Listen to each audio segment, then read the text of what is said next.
자, 오늘은 우리가 2022년 교육과정 개편에 따라 달라진 미래엔 1학년 교과서에 실린 4단원의 고래를 춤추게 하는 것은 이라는 글을 읽어보려고 하는데요. 여러분, 이 글은요, 논설문이자 칼럼이에요, 칼럼. 보통 칼럼이 이제 뭐 중수필이라고 불리기도 하는데 이 작품은 논설문적인 성격이 있습니다. 여러분, 논설문은요, 어떤 주장과 근거가 들어있어요.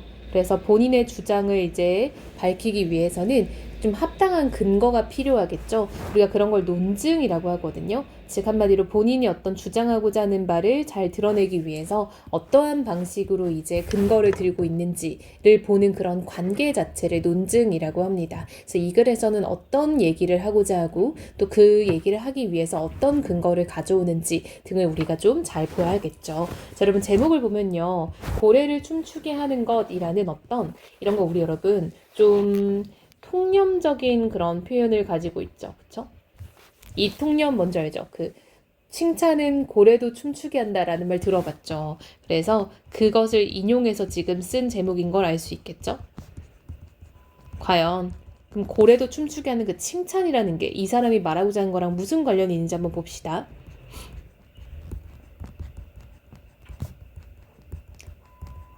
자, 그럼 한번 들어가 볼게요. 자, 여러분, 이 논설문은요, 서론, 본론, 결론으로 이루어져 있어요. 그래서 이 초반부는 이제 서론이겠죠. 자, 1문단부터 가봅시다. 사람은 끊임없이 어떤 행동을 하며 살아간다. 누군가는 춤을 추고, 누군가는 여행을 떠나기도 한다. 또 학교에서 공부하기도 하고, 회사로 출근해서 일하기도 한다. 사람이 무엇을 하기 위해서는 목표를 향해 나아가도록 밀어주는 힘이 있어야 하는데, 이것을 동기라고 한다. 자, 여러분, 즉, 누군가는 여행을 떠나고 학교에서 공부를 하기도 하고 출근해서 일하기도 하고 이런 것들이 모두 사람들이 하는 어떤 끊임없는 행동의 예시라고 할 수 있겠죠. 자, 끊임없는 어떤 행동들은 어떤 게 있나라고 하면은 뒤에 나열된 이런 것들이 있을 수 있겠다라는 거죠. 언제부턴가 이렇게 참 메모가 안 되더라고요. 그렇죠? 자, 이렇게 해볼게요. 자, 이것들이 바로 나열 예시라고 할 수 있겠죠. 즉 사람이 무언가 하기 위해서 목표를 향해 나아가도록 밀어주는 힘이 있는데요. 그것을 우리는 동기라고 부른다라는 거죠. 이거는 여러분 동기의 정의라고 할 수 있겠죠. 개념을 서술해 주는 겁니다. 그래서 우리가 이런 개념 서술의 정의의 서술 방식이 쓰였다라는 거 알 수 있겠다. 자, 이 문단 가볼게요. 심리학자들에 따르면 동기에는 외제 동기와 내재 동기가 있다. 외적 보상을 받으려고 어떤 행동을 한다면 외제 동기에 의한 것이다. 공부를 열심히 하면 부모가 선물을 준다는 말을 듣고 아이가 그렇게 행동한 경우 그 아이의 행동은 외제 동기가 작용한 것이다. 자, 여러분, 여기서는요. 동기에는 외제 동기와 내재 동기가 있다라고 기준에 따라 나누고 있죠. 이런 걸 우리가 분류라고 합니다. 즉, 근데 이 외적 보상을 받았을 때는 외적 동기에 의한 거래요. 한마디로 공부를 열심히 하면 부모가 선물을 사준다라는 말을 듣고 아이가 그렇게 행동한 경우 그것은 이제 외제 동기가 작용한 것이다 라고 볼 수 있다는 거죠. 그래서 이런 게 바로 어떤 예시라고 할 수 있겠죠. 칭찬은 고래를 춤추게 한다라는 말에서 칭찬도 결국 외적 보상이다 라는 거죠. 자, 여러분, 이 칭찬도 고래를 춤추게 한다. 이게 바로 제목과 연관이 있는 표현인 거잖아요. 그렇죠? 제목과 연관이 있는 어떤 통념인 거죠. 이때 그 칭찬이라는 것도 결국 외부에서 주는 거기 때문에 외적 보상이래요. 자, 반면에 무엇을 할 때 그 과정 자체에 의미를 두거나 자신의 만족감을 위해 어떤 행동을 한다면 그것은 내적 동기가 발생한 것이다. 즉, 과학이 단지 재미있어서 공부를 하고 어려운 사람을 돕는 일에 보람을 느껴서 봉사하는 것은 내재 동기가 작용했기 때문이다. 자, 여러분, 이번은 이제 내재 동기에 대해서 얘기를 하고 있는데요. 즉, 무엇을 할 때 과정 자체에 의미를 두거나 자신의 만족감을 위해서 무언가를 하는 걸 우리가 내재 동기라고 하고요. 예를 들면 과학이 재밌어서 공부한다. 혹은 사람을 돕는 거에서 보람을 느껴서 봉사한다. 이런 것들이 모두 다 내재 동기가 작용하는 예시라는 거죠. 그렇다면 우리는 외재 동기와 내재 동기 중 어떤 것에 따라서 살아야 할까? 라고 여러분 의문형으로 물어보고 있는데 이 글은 논설문이기 때문에 본인의 어떤 주장이 있을 거예요. 한마디로 의문형으로 물어보지만 자기 역시 자문자답을 할 거다라는 거 우리가 알 수 있겠죠. 자, 3문단 한번 가볼게요. 인간이 문제를 해결하는데 동기가 어떤 영향을 주는지 알아보는 실험을 한번 살펴보자. 우선 창의성을 발휘하는 문제를 아이들에게 풀게 하였다. 보상을 준다는 말을 하지 않고 풀라고 하니 문제를 해결하는데 평균 15분이 걸렸다. 자, 여러분, 보상을 준다. 여러분, 이거 한번 이렇게 표시해 볼게요. 자, 앞으로 외적 동기에는 쌤이 한 파란색을 한번 쳐볼게요. 그쵸? 자, 그럼 여러분, 보상을 준다라는 건 외적 동기에 해당하는 말이겠죠. 외제 동기, 그쵸? 외부에 있는 동기란 뜻이에요. 이번에는 문제를 풀면 보상을 주겠다라는 상황을 만들고 두 가지 조건을 설정하였다. 자, 여러분, 이번에는 보상을 주겠다라고 했어요. 그럼 이거는 이제 외제 동기가 작동하는 상황인 거죠. 하나는 원래 문제를 그대로 풀게 하는 것이고 다른 하나는 원래 문제를 쉽게 조정하여 문제를 풀게 하는 것이다. 자, 여러분, 조건이요 두 가지가 있대요. 그대로 푸는 것과 쉽게 바꿔서 푸는 것 두 가지. 실험 결과는 매우 흥미로웠다. 쉽게 조정한 문제는 대개 15분 이내로 다 풀었지만 원래 문제를 푸는 데에는 18분이나 걸렸다. 보상이 없을 때보다 오히려 3분이나 더 걸린 것이다. 자, 여러분, 지금 우리는요 실험을 보고 있는데요, 동기가 어떤 영향을 주는지 알아보는 실험을 봤어요. 자, 근데 좀 재밌는 상황이 펼쳐졌죠. 자, 첫 번째는요, 문제를 그대로 풀게 하는 조건이 붙은 케이스와 다른 하나는 원래 문제를 좀 쉽게 조정해서 문제를 푸는 거였어요. 자, 그랬을 때 여러분, 쉽게 조정한 문제를 풀 때는 15분 이내로 풀었대요. 자, 여러분, 이거 우리 한번 하나씩 다 해석해 볼게요. 자, 쉽게 조정한 문제를 대개 15분 이내로 다 풀었다. 여러분, 이거는요 외제 동기가 존재하고요, 거기에 2번 조건이 결합한 상황인 거죠. 자, 근데 여러분, 우리가 잊으면 안 되는 게요, 외제 동기가 없을 때도 평균 15분이 걸렸어요. 그쵸? 이거는 외제 동기가 존재하지 않고 아무런 조건이 없을 때였어요. 자, 마지막에는요, 원래 문제를 푸는 데는 18분이 걸렸대요. 즉, 이거는 여러분, 보상이 있을 때, 즉 외제 동기는 존재하는데 그대로 문제를 푸는 조건 1번인 거죠. 자, 여러분, 그럼 신기한 결과가 생긴 거죠. 왜냐, 여러분, 외제 동기가 없을 때도 15분이 걸렸는데 이게 외제 동기가 있고 쉬워졌을 때도 똑같이 15분이 걸렸대요. 그리고 외제 동기가 있는데 그냥 그대로 풀게 했을 땐 18분이 걸렸대요. 말이 안 되죠. 외제 동기가 있다면 오히려 우리는 더 빨리 풀 수 있을 거다라고 생각을 했는데 실상 그렇지 않음을 보여주는 실험인 거죠. 한마디로 이 문단에서 말하고자 하는 건요, 어떤 외제 동기가 어떤 인간의 문제 해결에 주는 영향을 우리가 살펴보는 실험인 거죠. 자, 이어서 가볼게요. 동기에 관한 이 실험은 외적 보상이 쉬운 문제를 푸는 데는 효과적이지만 어려운 문제를 푸는 데에는 오히려 방해된다는 사실을 보여준다. 만일 어떤 회사가 성과급 규정이 있어서 잘 돌아가는 곳이라면 역설적으로 쉬운 업무만 해결하려는 조직일 수도 있다. 자, 그럼 이게 무슨 말인가 봤더니 해석이 이렇게 됐어요. 즉, 쉬울 때는 효과적이지만 어려울 때는 오히려 외적 보상이 따른다는 게 좋지 않을 때가 있다라는 거죠. 즉, 어려운 문제 해결에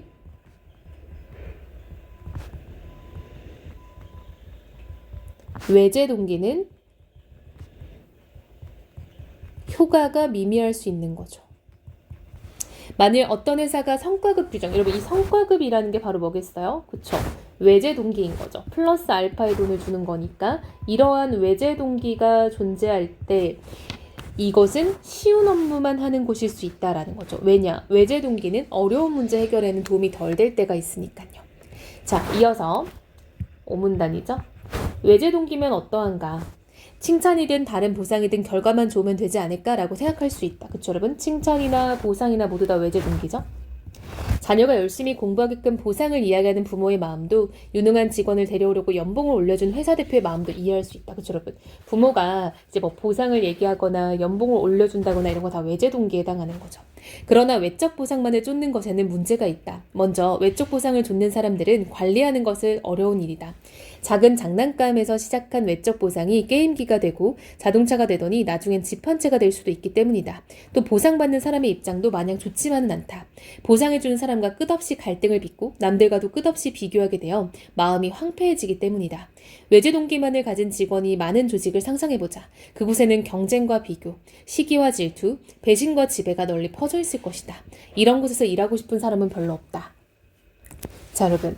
외제 동기는요, 어떤 부정적인 효과를 발휘할 수 있다라는 얘기를 하고 있죠. 자, 첫 번째는요, 그 관리가 매우 어렵다라고 얘기를 하고 있어요. 이게 어떤 외제 동기에 따르는 어떤 문제점이라는 거죠. 즉, 외적 보상을 좇을 때의 문제점 1번이라고 할 수 있겠죠. 자, 그리고요, 사람의 입장에서도 끝없이 갈등을 빚고 끝없이 경쟁을 하게 된대요. 이게 이제 문제점 2번에 해당하겠죠.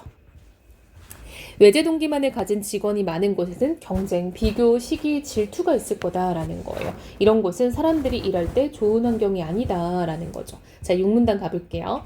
그런데 우리에게는 외제 동기 외에 내재 동기도 있다. 여러분 이제 분류해서 두 번째 동기로 오고 있는 거죠.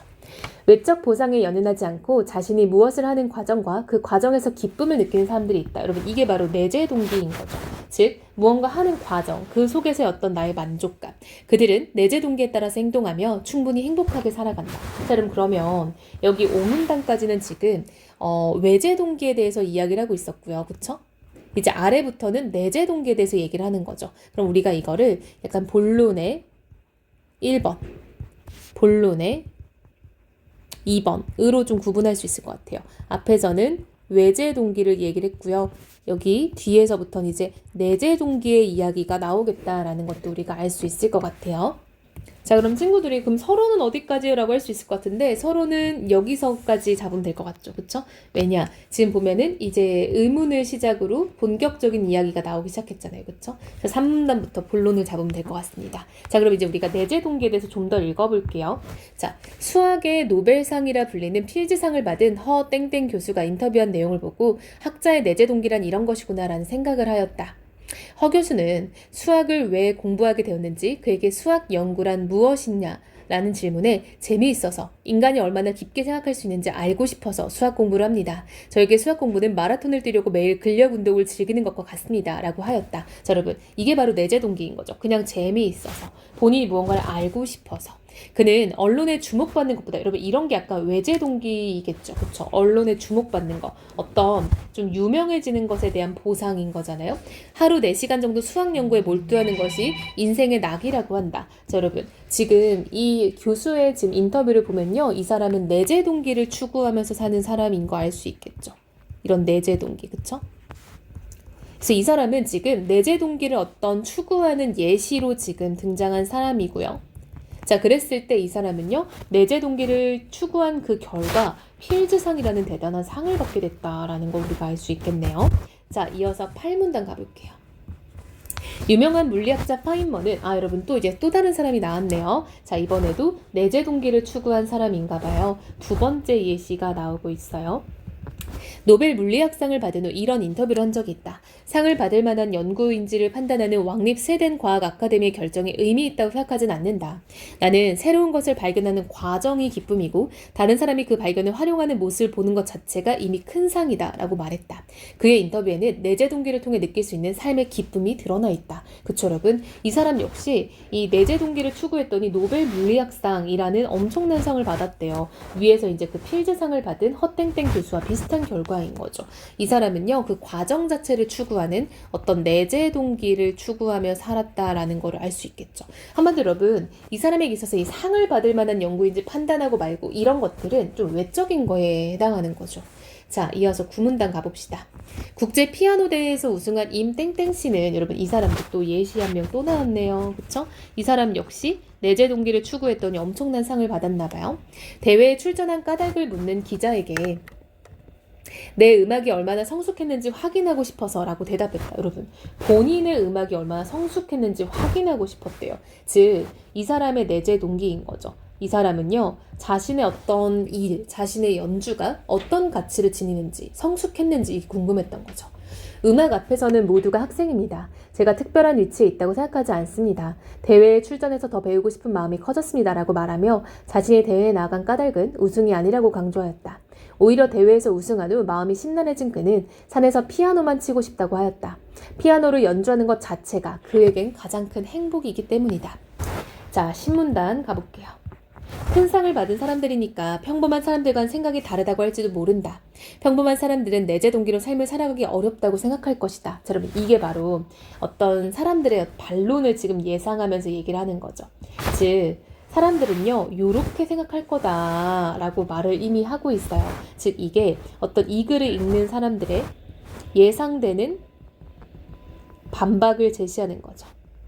누군가는 그 사람들은 대단한 사람들 아니냐, 우리 같은 평범한 사람들은 내재 동기로 살기 힘들다라고 말하는 사람들도 있을 수 있대요. 근데 여러분, 이러한 말이 앞에서도 한번 있었죠. 자, 여기요. 내재 동기면 어떤가? 칭찬이든 다른 보상이든 결과만 주면 되지 않을까? 라고 생각할 수도 있다. 이 부분도 여러분, 어떤 예상되는 반박을 제시하는 거죠.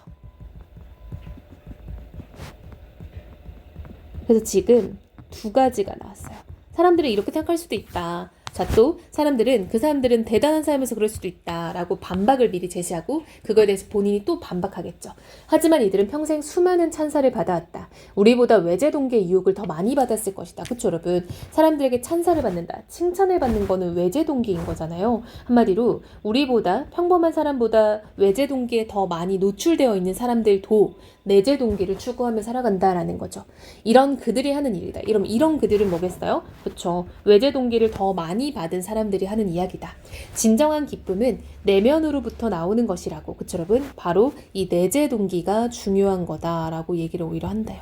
상을 타거나 누군가로부터 칭찬을 듣거나 남과의 경쟁에서 승리해서 기쁘고 행복한 삶을 사는 것은 아니다. 여러분, 이런 것들이 바로 다 외재 동기인 거잖아요. 그렇죠? 이런 게 다 나의 외부에서 오는 동기인데요. 그것 때문에 기쁘고 행복한 게 아니래요. 왜요? 오히려 내재 동기 때문에 행복하다는 거죠. 자, 11문단 가볼게요. 기업에서 일 잘하는 직원 중에는 회사에서 능력을 인정받고 동료들과의 관계도 원만하지만 상사가 시키는 일만 하는 자신이 행복하지 않다는 이들이 있다. 자, 여러분, 즉 이 사람들은요, 남들이 시키는 것만 하는 거, 그쵸? 어떤 외부에서 오는 그런 어떤 일들만 하는 게 행복하지 않다라고 말하는 사람들이 있대요. 우리나라의 고등학생들도 마찬가지다. 아침 일찍 일어나 학교에 가고 오랫동안 수업을 들으며 끊임없이 경쟁에 시달린다. 그쵸? 우리나라 좀 이런 특성이 있죠. 자, 외부의 압력이 아니라 스스로 선택하고 결정해서 행동할 때 내재 동기가 나온다. 그렇게 살아야 행복해진다. 즉 한마디로 이 사람은요, 바깥에서 뭔가 약간 좀 외부적인 요건에 의해서 사는 것은 좋지 않다라고 말을 하는 거죠. 우리에게 필요한 건 뭐다? 그쵸? 스스로 선택해서 결정해서 행동하는 것. 이럴 때 이제 내재 동기가 생길 수 있다라는 거예요. 내재 동기를 등한시한다라는 건 이제 가볍게 여긴다, 소홀하게 본다라는 거죠. 우리는 주변의 시선이나 환경에 휩쓸리는 인생을 살게 되어 불행해진다. 고래가 진정으로 기쁨을 느끼며 춤을 추게 하려면 조련사의 칭찬이 아니라, 그쵸? 외부에서 오는 외재 동기가 아니라 바다에서 마음껏 헤엄칠 수 있는 자유를 주어야 한다. 당신이 진짜 하고 싶은 것은 무엇일까? 라고 물어보고 있죠. 자, 여러분, 이 부분은요, 즉 우리가 약간 좀 이제 남들에 의해서 살게 되면 행복할 수가 없대요. 우리는 내재 동기가 있어야 행복해질 수 있다라고 이 사람은 말을 해요. 그쵸? 내재 동기가 나와야 행복해진다. 내재 동기를 가볍게 여기면은 우리는 다른 사람의 시선에 휩쓸리게 돼서 불행해진다라고 얘기를 하고 있죠. 자, 그러면서 고래가 진정으로 기쁨을 느끼면, 여러분 이때 고래는 진짜 고래가 아니죠. 사람들을 이제 비유해서 표현하는 거죠. 그럼 외재 동기에 어떤 필요가 있는 게 아니라 이 고래 자체가 자유롭게 내재 동기를 탐색하며 살 수 있어야 행복해질 수 있다, 춤출 수 있다라고 얘기를 하는 거죠. 그러니까 우리는 진짜 무엇을 하고 싶은지 한번 고민해봐라 라고 지금 이렇게 좀 마지막 울림을 좀 주면서 글을 끝내는 거죠. 자, 그럼 여러분 보니까 11문단부터는 좀 결론에 해당하는 문단이라고 할 수 있겠죠. 앞에 10문단까지 이야기가 정리됐고 뒤에 2문단에서 마지막으로 마무리하면서 자신의 주장을 다시 한번 하는 거죠. 그러면서 우리한테도 과연 어떤 삶을 살고 싶은지 고민해봐야 되지 않겠어? 라고 물어보면서 이야기를 마무리하고 있다라는 거 알 수 있겠네요. 자, 그럼 여러분 돌아가서 글 한번 정리해 볼게요. 자, 여러분 이 사람은요, 뭐의 중요성을 얘기하는 사람이에요? 그렇죠. 내재 동기의 중요성을 이야기하는 사람인 거죠. 내재 동기를 가져야 우리가 행복해질 수 있고 가치 있는 삶을 살 수 있다라고 말하는 사람인 거죠. 그래서 여러모로 어떤 실험 결과를 사용해서 본인의 주장을 뒷받침하기도 하고요. 그리고 어떤 예상 독자의 반박을 제시함으로써 그것을 또다시 반박함으로써 자신의 주장을 끌고 나간다라는 거 알 수 있겠죠. 자, 그리고 여러 가지 사례를 제시함으로써 거봐 내 말 맞지?의 의견을 지금 가지고 있고요. 네 번째, 지금 제목은 통념인데요. 결국 이 통념에 대해서 이제 내가 이용을 함으로써 새로운 이야기를 하고 있는 거죠. 왜냐? 칭찬은 고래도 춤추게 한다 라는 통념에서 출발했는데 이 사람에게 칭찬은 외재 동기잖아요. 한마디로 이 사람은요, 이 통념을 좀 반박하는 사람이라고 할 수 있겠죠. 고래를 춤추게 하는 것은 외재 동기가 되어서는 안 된다라고 보는 사람이라고 할 수 있겠네요. 이 글은 여러분 논설문이다시피 논리적이고 자신의 주장을 이제 설득하고자 하겠죠. 설득적인 사람이고요. 글이고요. 그래서 어떤 교훈을 주고자 하는 거죠. 무슨 교훈이겠어요? 내재 동기의 중요성에 대한 교훈을 주고자 하는 거죠. 자, 여러분 글 다시 한번 읽으면서 정리 한번 해보고요. 어렵지 않으니까 우리 친구들도 쉽게 정리할 수 있을 것 같아요.